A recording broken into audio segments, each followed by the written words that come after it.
Poles to a contract extension. Our Adam Schefter reporting that the deal ties into Chicago for the next 5 years through the 2029 season. Poles had 2 years remaining on his old deal, but now the Bears have him and new head coach Ben Johnson both under contract for a matching 5 seasons. That could have been part of why they wanted to do this. We'll dive into that. Welcome to NFL Live. Damian Woody is here. We got Kevin Clark on a Friday. Tim Hasselbeck with us for the hour 2. Damian, we're still waiting to see if Caleb Williams can reach his potential, but Poles now has upgraded the roster all around him. Do you like this investment in Poles, specifically right now? You know, I hate to, sound this way about my fellow BC brethren right here, but I like it pulled it a little bit too early on this one right here. Like, to me, the easiest part was getting Ben Johnson aboard. When you have the number 1 pick in Caleb Williams, that was the easy sale. Now, the hard part is actually going out and winning football games. You've acquired all this talent, but ultimately you got to win the games on the field, and that's something that we haven't seen the Chicago Bears do yet. So I feel like they pulled the trigger a little bit too early on that. Here's my official statement. That's it. I don't know. How do we spell that? I don't know, like Damian, why you signed this extension right now. They did this year what they've done the last 3 years, which is win the offseason championship. They've got a couple of those banners. They haven't done it on the field yet. Last year, Caleb Williams not only took the 3rd most sacks in history, he took the most unblocked pressure since Next Gen Stats started to tabulate that, which means it was the line's fault, even though he was holding on to the ball way too long. And then you look at the fact that he avoided 50 sacks, which was the highest number in the sport. So he really was under assault the entire season, and Ryan Poles was there for that. Ben Johnson runs this organization basically 1 through 53 on the roster, everything in the building, and that means that Ryan Poles is his buddy, is his sidekick, and that's the job right now. So if Ben Johnson wanted Ryan Poles to be the GM, then he's the GM. And I think, well, first off, I'm surprised at the BC on BC crime by Damian there. But what I would say is, part of it is just like you do with players. Sometimes being ahead of it is the plan. And so if the expectation is that the Chicago Bears are going to be good, then go ahead and get the deal done sooner rather than later, because if you see improvement, if you anticipate improvement, then you can see how it would make sense to have your GM and the leadership of your organization locked up. Yeah, so that's a good sell on my man Tim Hasselbeck. But again, I need to see the proof in the pudding. Yep. We saw what it was. We saw last year what Ryan Poles did as far as building out the roster with the rookie. Didn't work out. Okay, he got all the shiny toys, but he forgot how the sausage is made in the National Football League. Now Ben Johnson comes in from the Detroit atmosphere, where they build from the inside out.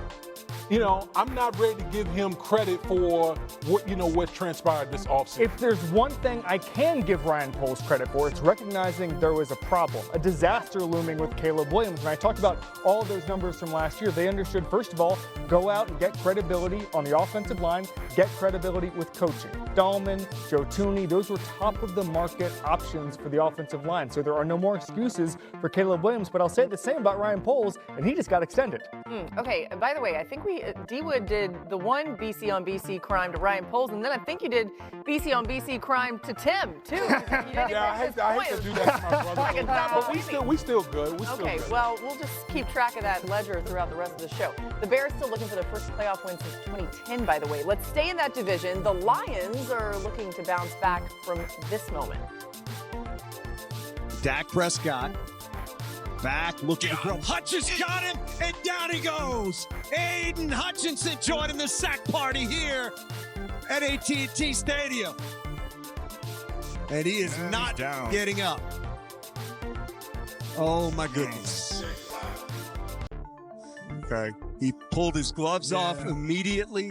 To his mouth. He knew something was wrong as he took down Dak Prescott. I think left leg. Yeah, I think it's left. Oh, boy. I hate it for Hutch. That's tough. Obviously he's going to be down for a little while. And so that's tough, man. It's hard when you lose somebody like him. Obviously wish him the best. one of the more disappointing moments of last season, Aiden Hutchinson going down, but it sounded like, but look at him sprinting.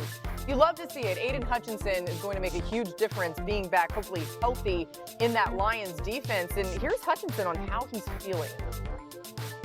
I'm exactly where I need to be, and every year I've been able to improve on my own physical attributes along with the mental ones. So I feel like every year I take a step, and despite having that rehab this offseason, I feel like I'm in the perfect spot and exactly where I need to be going into year 4. Yeah, Hutchinson's impact has been felt in each season. It seems like he's just getting started, by the way, too. Since quarterback pressures have been tracked in 2017, only Micah Parsons and Nick Bosa have more in their first 40 NFL games.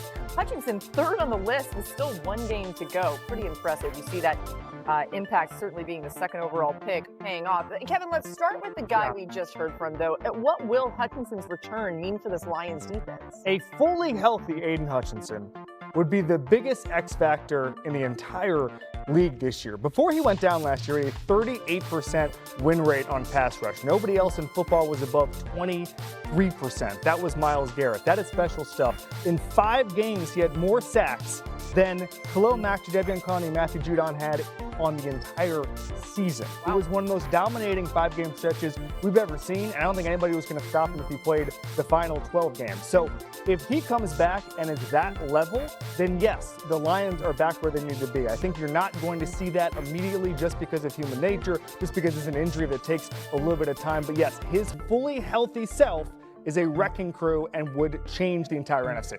Make no mistake about it, he was on pace to be the defensive player of the year. Oh, absolutely. Yeah. Absolutely. I mean, he was on an absolute heater in those first few games. And, the injury is unfortunate. But adding Aiden Hutchinson back to this defense, I mean, that's a tremendous boon for the Detroit Lions. Obviously, we know that defensive coordinator Aaron Glenn moves over to the New York Jets. Kelvin Shepherd, I can only imagine, like, Kelvin Shepherd, now the new defensive coordinator, is like, I get my guy back. Not only get Aiden Hutchinson back, but all those guys that missed significant time on that Detroit Lions defense.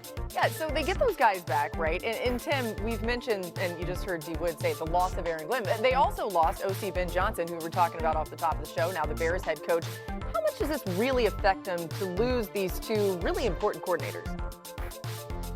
Yeah, look, if you think coaching matters, which it does, we've seen it, every year in the National Football League, then it's always a big deal. As much as we talk about players, I think when you talk about coordinators, it's a big factor. Just look at teams that have lost both coordinators and what their initial reaction to it is. Go back to Philadelphia when they did it. They ended up having to reset it again the very next year.